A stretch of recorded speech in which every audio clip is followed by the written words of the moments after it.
Hey everybody, out here in the ghetto for today. We're not forging anything, but I'm going to do a series of videos on showing y'all how to make a little money at the scrapyard. What we got here is a microwave. Now, there's a few things you can get out of a microwave. First of all, a lot of people just haul them in as is, throw them out. Don't do that. You're cutting yourself out of money. Let me explain. Microwave has copper in your cords. That's number 2 copper. That is the thin stuff. It's got normally 2 motors in it. You'll have one right here in the back, and right here will be a big one. Now, the problem that a lot of people have is that they have these weird little bits on them, little screws there, have got that divoted star head. If you don't have that, and you have access to a claw hammer, you can get to it. Let me move things so my camera don't fall. What you want to do is use claws, cheap claw hammer work. Just knock the shit out of it. Alright, once that one's knocked loose, you got your little old drill, Phillips head. Just take these screws out on the side. And don't throw the screws away. They'll go inside the microwave for weight. Back here on the back by this vent, there'll be 2 screws. That's where one of the motors is. We'll go ahead and take them screws out right now. Now, here on the bottom, now in a lot of these, you'll see 4 screws. That holds the condenser. That's the motor for it. And depending where you're at, you can get anywhere from 7 to 18 cents a pound for it. So what you want to do is we want to go ahead and take those screws loose right now. Don't get discouraged if the screw head strips out. It happens. All the time, trust me. Can't tell you how many times I've had a screw head strip out on me. But if you don't have a drill, get you a Phillips screwdriver. There's 2 tools you definitely need for doing scrap. For taking stuff apart. Phillips screwdriver and a flathead screwdriver. I have hauled, can't tell you how many tons and tons of scrap over the years. But I decided I guess I'll go ahead and share my knowledge with people, and maybe this will help some of y'all out. Because, you know, money can be tight sometimes, and a few extra dollars here and there can help out. But, ladies and gentlemen, one thing I want you to remember, do not rely on scrap metal, okay? The prices fluctuate up and down. Depending on the area you're in, you may have competition picking it up. Those are things you don't really want to have to worry about. Alright, now here's the internal components of a microwave. Now what you'll be looking for is this monstrosity right here.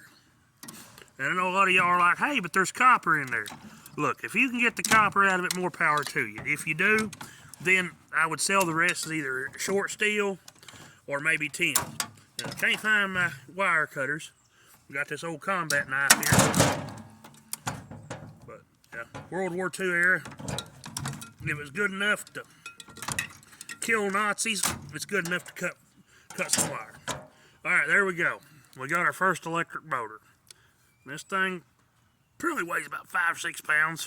Now, second motor will be this one up here we took apart earlier by the vent.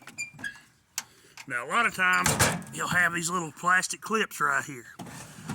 That's where your screwdriver comes in, but in this case, I'm going to use old combat here. Just pop this out of the way. Lay it down. You want to reach up in there, and you don't want to booger it up too bad. If you bend it up too much, you always just take your hammer and bend it back straight. Now that right there is what we're wanting to get out. They will dock you for that plastic around it. Now I can't find my wire cutters at the moment, but I take my hammer and I can knock that out. The plastic and all, I will put inside the microwave. Now there's a lot of wire inside of here still, yeah. But a lot of times it's steel wire. But if you really want to get nitpicky about it, there's this little bitty node up here. That's copper.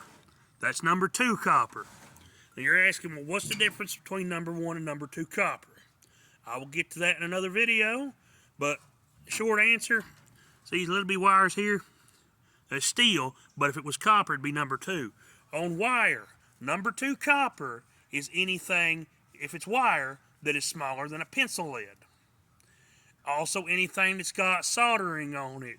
If it's got a metal connector. It's like when you burn your cords, I always cut it right here. Cut that end off. Throw that thing in something. Sell it as extra weight. Depending on where you're living at. I live out in the country, so I can get away with burning it. But if you're going to strip it by hand, this outside piece, you'll strip it down. The inside will be 3 to 4 other smaller wires. They sell wire strippers. Excuse me, I see them on Facebook a lot. I will buy one and I will do a review on it and see if it works, because I strip a lot of copper. I mean, I see something on the side of the road. I'm not above jumping out picking it up. The homeowners out there, excuse me, do you mind if I get this? And you know what? A lot of times, if you tell them you haul scrap metal, I've stopped once to pick up a box fan. Ended up with 4 truckloads of air conditioners. Now, air conditioners are a good payday. We'll get to them in another video.